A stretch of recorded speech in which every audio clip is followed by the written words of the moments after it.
Hey carnivores, welcome back to the channel. It's me, Bella the Steak and Butter Gal. I hope you guys are having a beautiful day. Today's video, I want to bring on another very special guest. This one I'm super excited about because I've been waiting for this day to come to have him onto my channel. His name is Raymond Nazon. I actually met him through a carnivore friend. He is the most popular coach of MeatRx, and I actually invited him as my guest on my challenge meetings. He gave a discussion on fasting, on his views of fasting combined with feasting. More on that later with him, and it just blew everyone's mind. So this is why he now regularly visits my challenge meetings, and now why I want him on this channel to talk to you guys about his story. So without further ado, let's invite on my special guest, Raymond. Hi Raymond, welcome. Hi Bella, thank you for having me. This is great. I'm honored to be here. I'm so excited to have you. For those who follow me on Instagram, you guys would know that I use the term mentor for Raymond a lot, because when I first invited Raymond onto my challenge meetings, he started saying these perspectives and these analogies and these ideas that were so foreign to me. He would always say, oh, with fasting, it's really not about the fasting, it's all to do with how you are eating. And later on, he coined the term feasting. So fasting, feasting, this whole comparison, this whole idea together, I was just so intrigued. So that's why I suddenly adopted him as my mentor. And I know I never asked if you can be my mentor or anything, but I just made him my mentor, right? Steak and Butter Guy is finally being committed and giving carnivore a serious try. And I credit a lot of that because he is being coached by Raymond.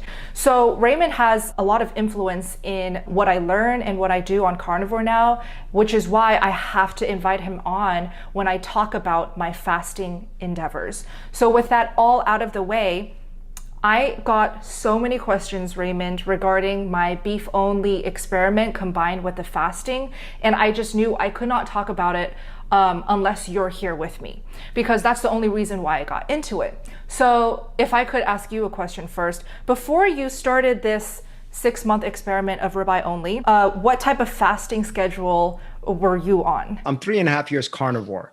So I've done this for the past 3 years solid. Mm-hmm. So at the beginning of the year, I would do a alternate day eatings. This year, for example, I did a rolling 48 for the first 3 months.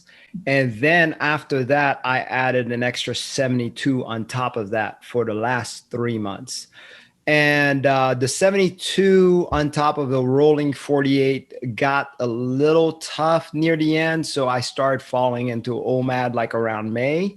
So really, I can't count those months, but I do this typically every year, for the first start of the 6 months. When he first started talking about his fasting schedule, he said he eats 3 meals a week. And I was just appalled by that. I was like, what do you mean 3 meals a week? So he does back-to-back 2 48s and then a 72. And there were so many weeks during the challenge meetings, he would just talk about it so casually, and it just would get me even more intrigued. So that's how I started being interested, is because I was being exposed to his whole idea of the proper way to fast, right? Of course, everybody has opinions on fasting and what the proper way or the best way to fast is.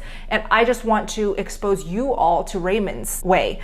So how did you, if you can remember, how did you get me onto my first 48 or actually 36-hour fast? Do you remember what you told me?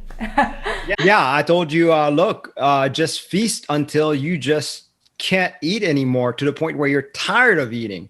And it didn't even take you that long before you realize that, just going across that 24-hour mark was not a big deal anymore. Right. Yeah. Because I remember that. Remember that? How you had a hard time? You were like, yeah, I can pass 25, 26. But around that time, I just get ravenous. Remember that? And you feasted enough. And once you caught up, once your body felt like it was caught up, you were easily passing those. And then you just went straight into somehow a 72. And I'm like, because, obviously, just like I tell anybody else, it does get addictive. And it's very easy to go beyond and overshoot. Exactly. So now where we are at, where like when I'm fasting, I always get his advice and his thoughts on my schedule that I put myself on now because I'm so used to it.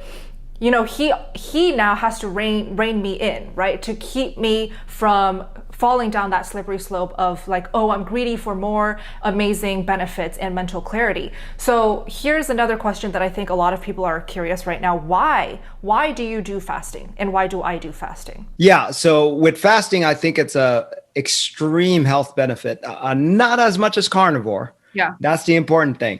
Now with carnivore, I notice, see, I always preface this with feasting. The trick is feasting. You feast enough, you just don't want to eat anymore. And that happens to be fasting. And if you feast properly, fasting is very easy. I would give a difficulty scale to a 4. If you go beyond that, a 3 or 4, if you go beyond that, then you're doing it wrong. And it's that simple. So if it's going to be that easy, why don't we do this as much as we can? Yeah. Because it's easy. We can do it for life. Now, the benefits obviously are on the science side, the immune cell regeneration, of course, the clarity of mind, which obviously that speaks for all of us. We're like, wow, because you really notice that. It's like a different world opens up to you. The abundant energy. I think Bella said it best, but it feels like you just took a limitless pill right after that certain time period. You're just like on, and you just, you feel like you can conquer the world at certain points. It's awesome. So really? I say, why not? And I just love your curiosity in everything, especially with carnivore experiments, but also with fasting, because I don't think Raymond could have come to this conclusion that, hey, fasting is not really about the actual not eating part. It's the other side. It's the eating correctly, eating enough part. So this is how the fasting feasting concept came to birth, is that he started preaching so much, and people started finally realizing that it's about the eating. So if I get to focus on eating as much as I want and really truly stuff myself, right, I'm able to fast easily and effortlessly. And we've seen that countless times. After Raymond discusses in the challenge meetings, a lot of the challenge members try it out, right? And then week after week after week, right, we get new members who report back saying, I just did my first OMAD, or I just did my first 48 ever, and I couldn't believe how easy it was. So this is why I just cannot keep it in anymore. I've been doing a 48-hour fast personally. I've been doing it every week. And some weeks I do up to 3. Most weeks I do 2. I do want to quickly explain what these challenge meetings I keep referring to are. So I started these challenge meetings as a way to build a real community with like-minded people, those that are interested in the carnivore diet, those that want to just improve their health, heal, just feel better, or lose weight. And I truly believe by reaching these goals, throughout the journey, we need community. We need to feel like we belong in some type of community or family or group of like-minded people. So that's how I started off creating these challenges. My first challenge, I took in, I think, 10 challenge babes. I call them my babes, but now that we have more men, I can't call everyone babes. So I just do babes and gentlemen. But I had 10 members. The next month I had 20. And this month we have over 100. So the community is ever growing. And these challenge meetings are actually live Zoom calls with everyone who wants to join. And Raymond and I host these every single week. You get to chat with us. You get to ask Raymond questions, ask me questions. You get to spill your thoughts, your struggles, your troubleshoot problems, and we will help you in those meetings, answer your questions, and also cheer you on. So I love how these meetings are so diverse. Some meetings we just end up talking about our non-scale victories. Some meetings we end up talking about one topic, like how can we eat out in social situations, and everybody shares and learns from each other. So it's truly just fascinating how open-minded all the members are. And of course, having Raymond there answering questions, guiding all of us is truly a blessing. So this is all to say, check out the links that I posted below where you can just sign up for my next 30-day challenge. Raymond is going to host it with me. It is going to be all of July, 30 days, 2 meetings per week. If you want to sign up and be a part of it before I close the spots, because they are limited, click the link below and just sign up. And Raymond, did you have anything that you'd like to add now that you are a regular visiting guest? Yeah, these communities, I think it's wonderful. It's wonderful even for advanced carnivores. I would like to say, as because I learned from it quite a bit. We have many advanced carnivores that'll tell us what steps they're doing, what unique steps they're doing, or what they found out. Also, if you're a beginner, I think it's wonderful too, because you can have a buddy that you can chat through the Bella's Mighty Network, where you can just pretty much have a little buddy where you go through the journey together. And that makes it so much more exciting. I know when I was a carnivore baby, I had nobody else to depend on. So all I did was listen to podcasts, success stories, stuff I could find on the web. But, it felt like something was lacking because the only feedback I had was the ping pong in my mind. Yeah. So it's not the same. This, you get a real live feedback, a real people, and I love it. I love it. And it's twice a week, so it's not overwhelming. It's wonderful. Great schedule too. Oh, thank you, Raymond. And I think you also brought up something so beautiful, to not be alone in this journey. I wish I had that too. And I actually had to hide it under the table because I left the vegan diet. So it was almost shameful for me to even bring it up with anyone in my life. And so if you feel like you're lonely and you just don't have anyone to understand you when it comes to carnivore and this way of eating, I truly think you'll find a lot of value and benefit out of this, where you get to meet women and men around your age or having the same issues as you, in the same level of experience as you. Have Raymond and me be your sounding board. At least we can tell you if something that you're worried about is truly something to worry about, or we can just help you, guide you, make this whole carnivore journey a better time.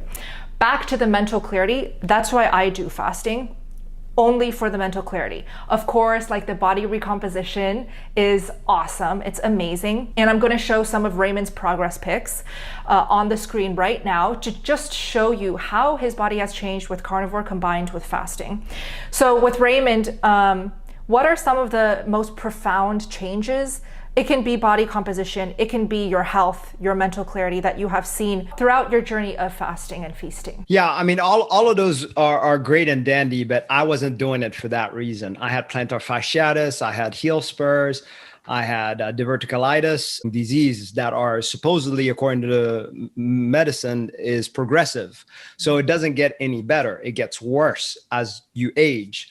I'm 49. So when I was 45, I felt it was at the point where if the diverticulitis flare up, the pain was so bad when I flared up that if I didn't pass out, then I had to go through 4 hours of this constant laboring. It feels like being in labor. Not that I know what that feels like, but after going through what this experience I had, that's the only way I can describe it. Laboring pain for like 4 hours at a time. And it's horrible. Anyone who has any type of gut issues know what I'm talking about. That's what my target was. My target was to reverse not reverse, but hopefully help my diabetes. I was a A1C 6.0. I didn't know all this was going to work. So I just followed along and just ate a ton of meat, and read Dr. Fung's book around that time accidentally. And I fell in love with his books and his work, and read all kinds of other people's fasting, including some vegetarian and vegan followers about that follow fasting. And, I was like, well, what if we ate the proper diet and actually ate the proper window of time that we're supposed to? And my job was to find out, hey, how long can I stretch it where it's comfortable? And that's where feasting came about. And that's how I got that. But all of it was because of healing. The more I did that, the more deeper healing I kept on getting. So I'm at the point where I can I outdo anything I can do in my 20s by way, way above. In my teens, I've never done certain things in my life. I can do 10 one-handed push-ups. I can run a 7-minute mile. I can do a full split. This is at 49. There should be no business for me even looking to do any of this. Of course, the outward looking benefits is nice too. I look good, I have a 6-pack. That's nice too. But I couldn't care about that. The other benefits is way outweighs that. And I have to say, there is absolutely nothing wrong to want to look better, to want to be more confident about how your body looks. I mean, heck, Stick and Butter Guy, his biggest motivator in all of this carnivore, commitment is so he can get a six pack. And he sees Raymond's amazing six pack and he's like, okay. So if Carnivore can give me that, I am down. So that's why he's working so closely and he's so committed in this carnivore journey, which is so exciting for me. I have to say, I'm most impressed by your flexibility. The fact that you can do a split, I'm just mind blown because I can't even do a split. I can't even reach my toes, by the way, because my legs are so long, I can't touch my toes. But also, I'm not flexible. So hopefully all of this, carnivore combined with fasting can help me in the flexibility area, because seeing him do a split, it just makes me kind of embarrassed. But it's very impressive. Maybe I can put some videos of him doing all of these amazing things. But yeah, I want to go back to asking you some more questions. So you said that you have a full-time job. What exactly are you in? So I work in telecom. So I do anything ranging from handling microwave buildings and down to the network switches and any communications in between buildings I would handle. So that include POPs, T1s, as old as, they are, some microwave path, all of that stuff. So that's my job now. Oh, also, I should have asked you, you're Asian. Can you explain a little bit more about your background? Yes, I am half Haitian. I was born in Cap-Haitian, Haiti. My mom is Taiwanese. So this is my half Taiwanese side and half Haitian side. And then you grew up in Georgia? And then I moved to Georgia in Savannah when I was 13 or so. And then I moved for work when in my 29 or so. And then I moved to Atlanta. Ah, so this is where you are based right now, Atlanta, Georgia. Yes, Atlanta, Georgia. So you are able to juggle this full-time job with all of the coachings and being my visiting guest on the challenge and being a father and a husband. So you have 2 kids, right? 2 kids, that's right. And would you say that your life is stressful? No, not at all, actually. I feel like after Carnivore, I'm surprised how there is no stress. I actually look at every situation like a challenge, not a stress. Like this morning, I woke up bouncing out of bed. I had to meet some tower crew out there, and then I got a call right there, right in that morning, emergency call. They told me, hey, I had to go to this site to take care of this site to fix it. Yeah. But I had the tower crew to meet. Normally, that would be a stress-inducing time. How do I schedule this? How am I going to bounce this? But I was like, wow, nice challenge to start off the day, because I felt good. I was like, yes, this is what I needed to start the day. So, I mean, it's like a totally different mentality. All of a sudden, I'm embracing what most people would consider and what I used to consider stressful moments. Yes. And I'm like, awesome, bring it. Yes. And even through carnivore coaching, us balancing our coaching calls and videos, what we're doing now, and me having to do jujitsu and karate, which I have one like 15 minutes, for example, it's like, how am I going to do all this? And I look forward for the challenge, not like, oh my God, I'm going to miss this, or this is going to be terrible. What am I going to do if this and this and this? And it's a different conversation. Exactly. You could not have said it better. That burst of energy and that burst of want to just conquer life. Like first thing when you open your eyes in the morning, it's something that is undeniable when you start doing the fasting and then just the whole fasting feasting thing, right? So just a little bit about how I perceive all of this, all of these benefits.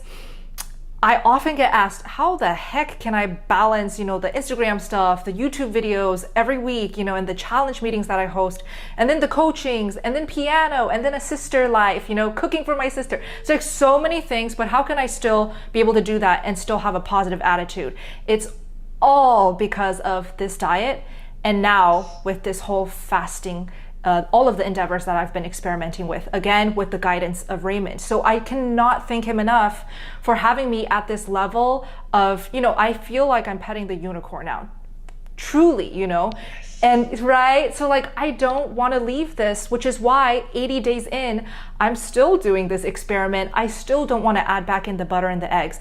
I know my name is Steak and Butter Gal, but it's just like I cannot leave this amazing state of mind and feeling. I'm going to answer some of your questions that you guys submitted for Raymond because I did share it on my Instagram stories. So first question is, Raymond, do you get bored of eating the same thing every single day? How do you handle it? So it depends on what stage of carnivory I was on. Early on, yes, I did get bored of the meats I ate, and I look for variety quite a bit. This is why we tell earlier carnivores, have the variety you want. Have the bacon, have the cheese, have this, all this other things. If it wasn't for that, I would have quit a long time ago. Now, the trick behind this is I didn't know that if you do this long enough, you stop wanting these other things. And then you start just honing into a certain, in my case, it was beef. In my case, it was actually ribeye.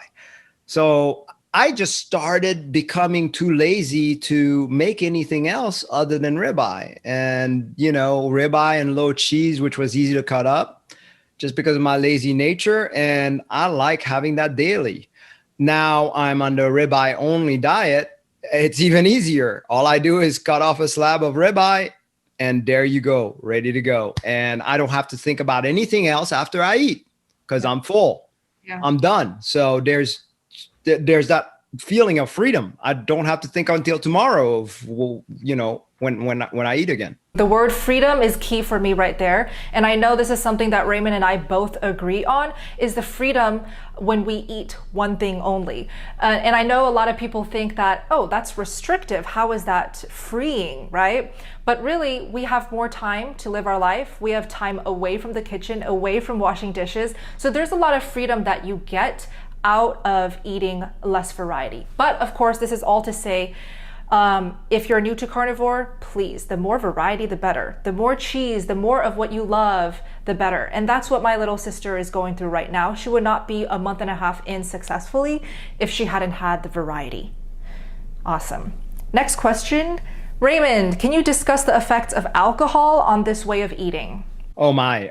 So alcohol on this way of eating, one thing you'll notice if you tend to have alcohol, say once a weekend, you'll notice that your tolerance, alcohol tolerance goes way down. You get drunk a lot faster. Let me preface this with one thing. I do not think this way of eating should have alcohol in it, period. Okay. But if this is something you choose to allow in, please limit it. Limit it as much as possible. Put a bunch of ice in it. It doesn't take as much to get you buzzed anymore. So take advantage of that side of it. I personally don't drink alcohol. So for those who are wondering about me, I never drink alcohol. So it's just not really part of my go-to for celebrating or special occasions. When you make a 48-hour fast, are you hungry the second day? That's actually a great question. So on my 48th hour fast right afterwards, it's not like, it's true. The hunger does dip a little bit where I don't feel as hungry, but I like to break it during that time. Oh. There's actually a marker right about the 70th hour where it really drops, where you just really don't feel that much hunger. Mm-hmm. So you have to voluntarily kind of say, okay, it's time to break it. The hunger should always be a hunger where you could eat, but you're too lazy to go out and make yourself something to eat. It shouldn't be a hunger where I can't stop thinking about, you know, putting something in my mouth. Yeah. Yeah. And that's what I was going to say. Like, this is something that I learned from Raymond, that it's okay to have hunger, but it's actually very important to monitor that hunger and to understand that hunger, because there's so many different types of hunger, levels of hunger. So this is why he says all the time, fasting is an art, because you'll never be able to get it down right with one try. You're going to need multiple failures, observations, and trial and errors, right? So it should be normal to feel hunger after a 48-hour, but even if you don't feel hunger, it's also really important to not push it and to just focus on eating that big, hearty, meaty meal. Hi, Raymond. Do you count any of your calories or macros, or do you just eat until you're full? That's a really good question. I do not count my calories and macros, but here's why. Nobody ever says why on carnivore. The reason being is so I can intuitively eat. If I'm counting calories or counting macros, there is no intuitiveness about it. Whether it's I'm measuring it just to know, no, I already know I'm eating 2 pounds of meat. Okay. Well, then all of a sudden I'm going to think, oh, that's what I should eat. Yeah. This is not intuitive eating. I need to eat until I feel stuffed, where it's work to put that in. Yeah. Whether or not it makes the 2 pounds requirement, whether it goes to 3 pounds, whether it goes to 1.5 pounds, it doesn't matter. My job is to eat until I'm stuffed. Yes. And that's why we both are very aligned in not being very supportive of any type of certain plans that encourages you to do any type of tracking or encourages you to tweak macros, because guess what? Our appetite changes so frequently, every single day, hour by hour, and you never know what your appetite is going to hit you with. So that's why you cannot possibly plan it out from today until next week or any longer than that. And as a female, I have to say that during that time of the month, I'm currently on my first day of my period, man, it hit me hard yesterday. My appetite went through the roof. So how could I have planned for that, right? So you have to eat intuitively. And guess what? Fasting and feasting requires that. So if you can be open to eating intuitively, you can be able to do an amazing fasting regimen and be able to feel amazing like I do and like Raymond does. Any tips for beginners on carnivores to understand how to get used to the body signals of feeling full? Oh my, that's really key. Great question there. Really good question. So for beginner carnivores, this is why I added the stuffing. Beginner carnivores can understand how to stuff themselves Thanksgiving stuff, because most people who live in America at least know what Thanksgiving stuff feels like, right? Yeah. So I always say when you start off carnivore, that's what you're targeting. Every single time you're putting something in your mouth, you want to feel stuffed. Yeah. Eventually, your body's going to start understanding the hunger cues. And then eventually, you're going to start limiting those foods. There are people that I've coached, and Bella and I've coached, that say they're bottomless pits. Yeah. And they're like, well, for me, I'm just going to eat all day, all month long. Yeah. And sure enough, they start stopping too. You start seeing them slow down and they're like, I can't believe how little I'm eating now. Yeah, because your body's finally satiated. It's gotten everything that it needs. And that's the ticket through carnivore, through an easy transition carnivore. Yes. This client, I'm not going to disclose her name, but yes, she had a bottomless pit because she had a horrible history of restricting. Well, that doesn't sound new, right? Because that was me too. And I went through this whole journey of stuffing all day, every day. And then guess what? My appetite settled as well. So even though I still eat a lot every day, it does not compare to how much I ate when I first started carnivore. So it's all relativity, all perspective. But this client of ours, she now naturally just does OMAD. So it's like, let this natural course of feasting, fasting happen on its own, and then tweak it when your body is ready. You have to focus on eating enough. And it is okay to not be able to stretch your stomach or to not be able to handle that Thanksgiving stuffed full feeling, which is a great comparison, because it takes time. It takes commitment and consistency and practice, and not letting that evil voice inside your head get to you where it's like, you're gonna get fat. You're never gonna be able to get to your weight loss goals. That is absolutely not the case. Just trust the process. Any differences in your vision or in your hair growth? So I used to get a vision test every year for work. And I didn't do it this past year because of COVID and all that. They didn't have nurses on site. But 2 years ago, I did it, and the nurse told me I had 20/20 vision. Ooh. Which is extremely surprising because I've never, ever one time ever had a 20/20 vision. Not even once. Wow. Okay. So that was incredible. Now, anecdotally, I can tell you, I read SIM cards for my work. So those are on the phone, you know, those little tiny little writings, the IMAI numbers. Yes. I have to read those. I used to have to use a magnifying glass to read any of those. Now I can read it clearly without one. So anecdotally, I know my vision's better. Wow, that's amazing. All I can say for my vision is that it has not gotten worse. I've always had poor vision because of music reading since a kid, but it hasn't gotten worse, which is a first, because usually every time I go to the eye doctor, it gets worse and worse and worse. But my eye dryness has gotten loads better. I suffered for the longest time with dry eyes, flaking eyes. It would hurt to just keep my eyes open for seconds at a time, which is why I always have to blink to get those liquids out. But now it's not a problem anymore. And that's truly life-changing because now I can see without issue. With hair growth, I personally have seen that my hairline, which was really shedding and going back and back, because again, when I'm on stage, I pull my hair up tight in a ponytail, and that really did not help. But the hairline is getting really, really, really good, growing a lot of these baby hairs, as you guys can see. What about yours? I don't know if I ever had a problem with that in the first place, but I can tell you about my gray hairs. So all of this right here used to be gray. So it was coming in gray quite a bit. Now you can see gray, but you see how much it's receded, right? But it was literally like I had two little silver stripes right here.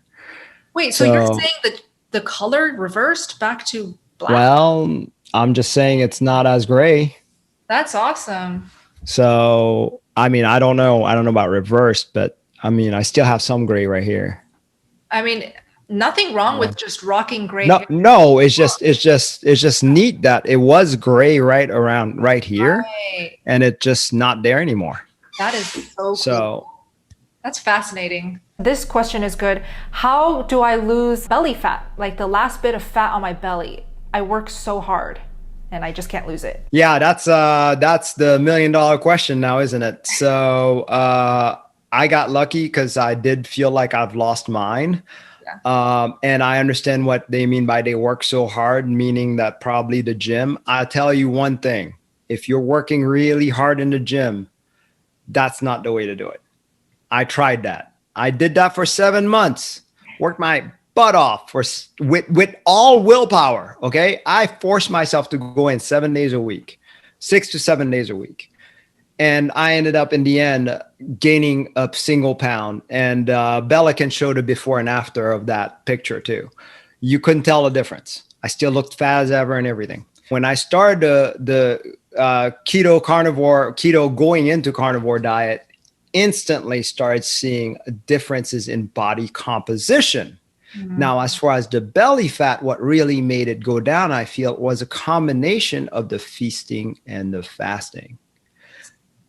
Typically, especially when I started going to the rolling 48s.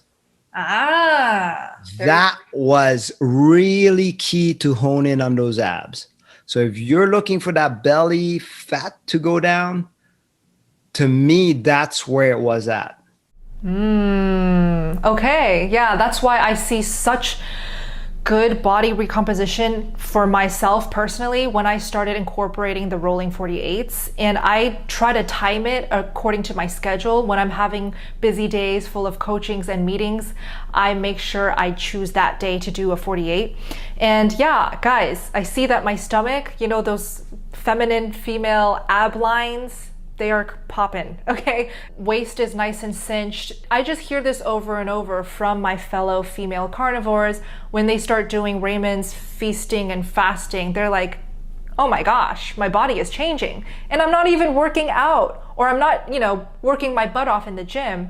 By the way, I don't do any workouts. I never dedicate any time to going to the gym. I guess I'm just not a big fan of dedicating time to workouts. Instead, I like to just do stuff with Simba, or I like to just move if I feel like it.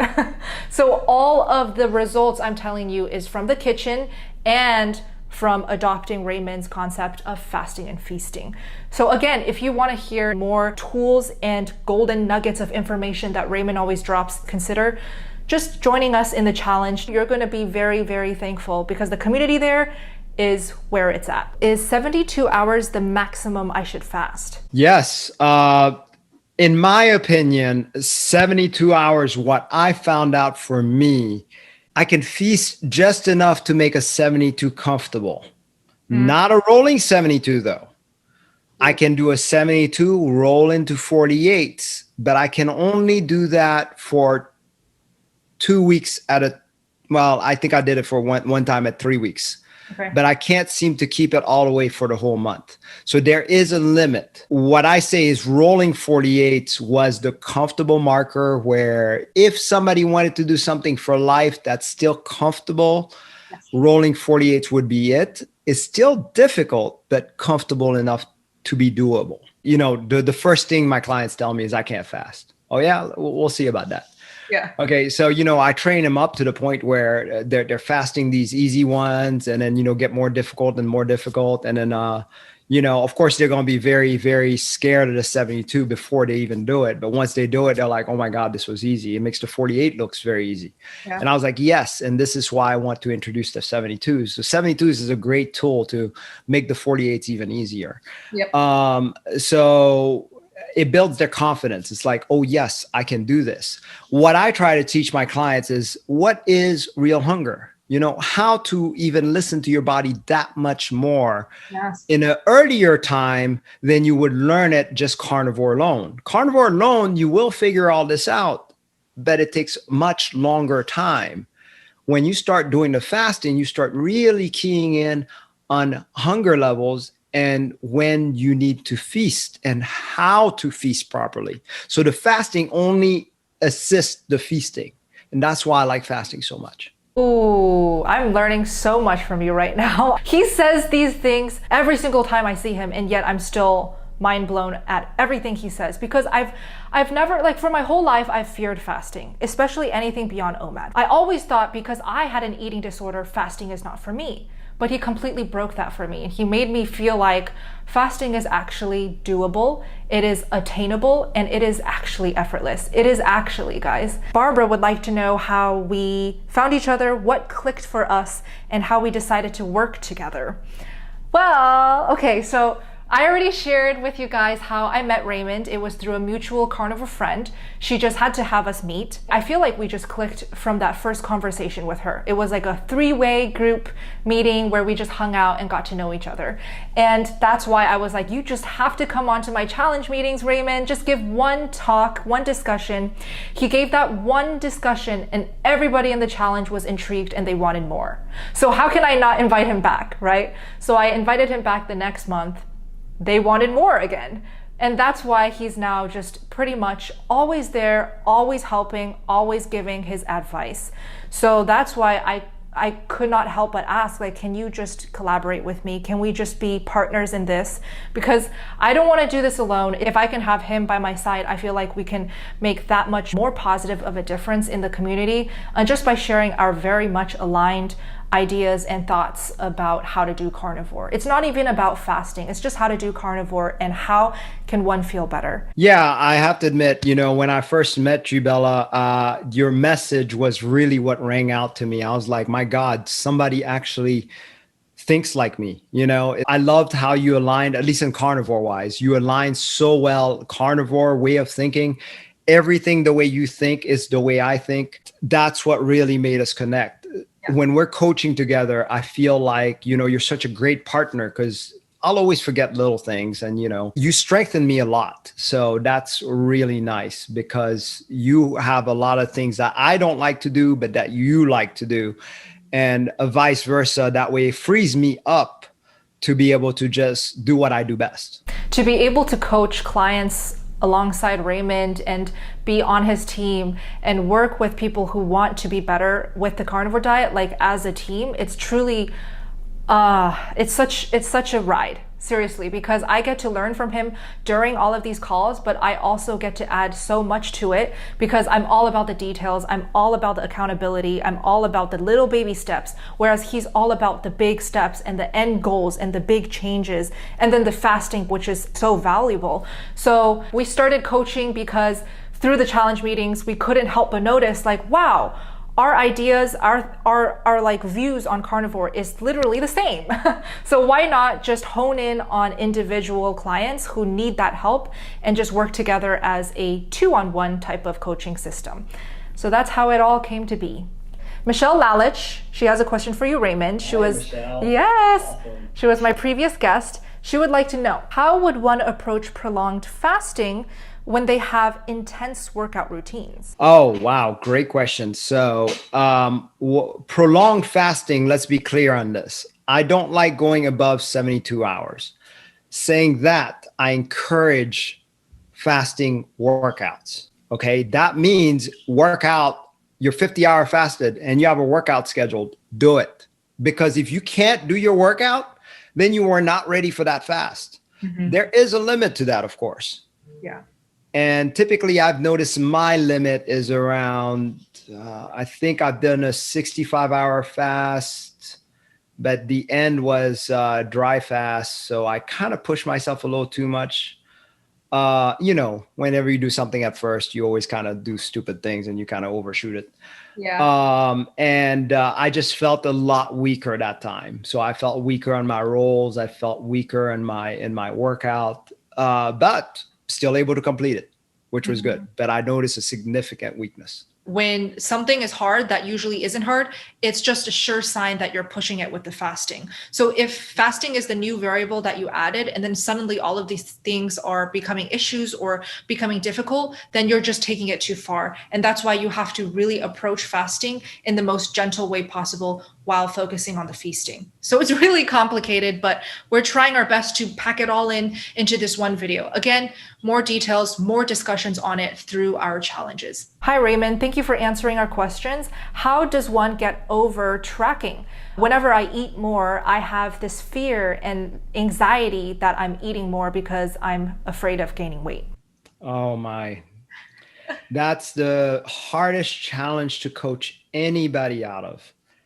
Everybody seems to think that the more you eat, the more you're going to gain weight. And that's partly true. That's the problem. Obviously, you can do that. Mm-hmm. But we forget there is a reason that our body wants to eat.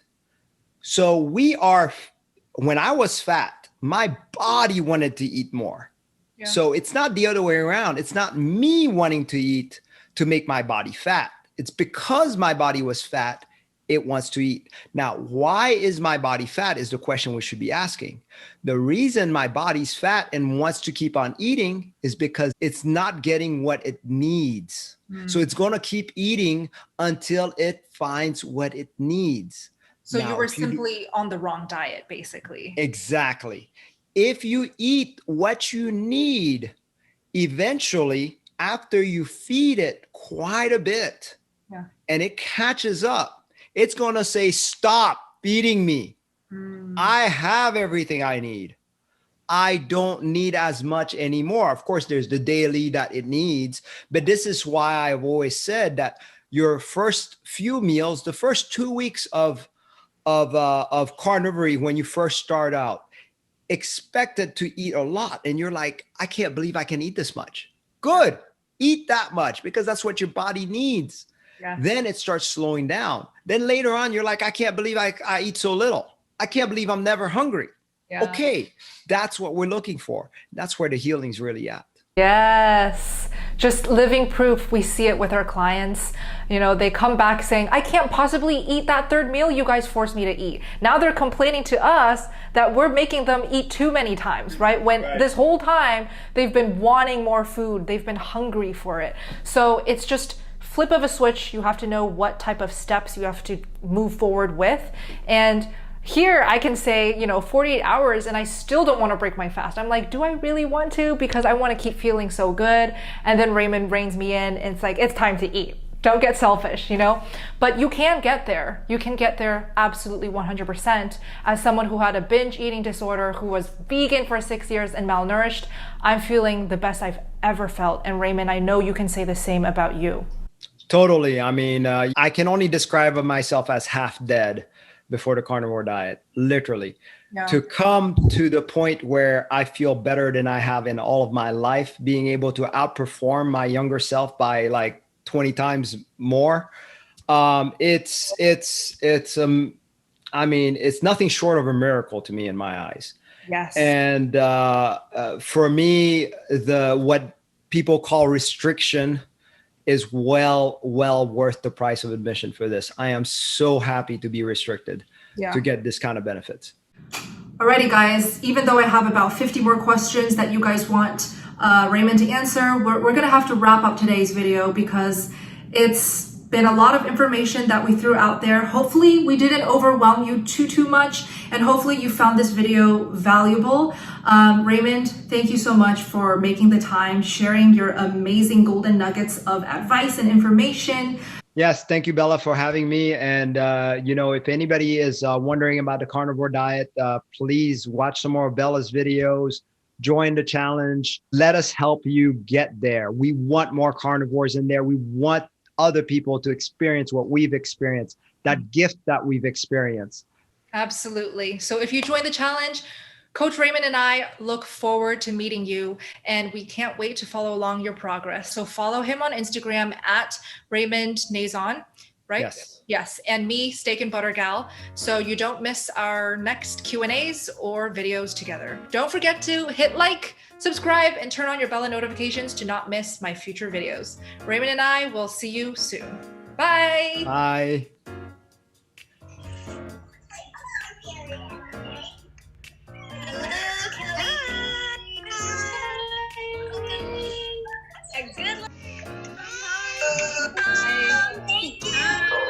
Thank you for coming in. Hey, what's up?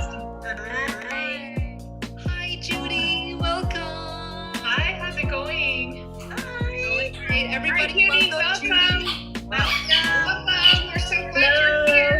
Oh my goodness. Hello, everyone. Hi, Elizabeth. Everybody, welcome again. Hello, Dr. Bright. Welcome. We are so excited to have you back. I want to just announce really quick, we've got our guest today, Coach Raymond here. Hi, Raymond, welcome. And in addition to Raymond, we have another visiting guest who dropped in, Lily. Hi, Lily. Hi, Lily. Laura, you rock. Thank you. Hi, guys. Day. Hi, thank you. Bye. Thank you so much. Bye, Bella. Bye, Raymond. Thank you, Austin. Thank you. Thank you, Austin. Yes, Thank you, Bella. thank you. Thank you, everyone, for joining. We'll let Austin go. Hey, Bella, looks like it works. I'm in. Yes, it definitely works. Hello, Eileen. Hi, Bella. Hi, nice to see you. Too. Thanks for your questions. Yes. Hi, thank you, Raymond. Thank you, Bella. Thank you, Jennifer. Thank you guys so much. You're Thanks, so guys. welcome. Such a pleasure. Bye, Thank Luke. you. Thank you for joining. Thank you. Bye. Bye.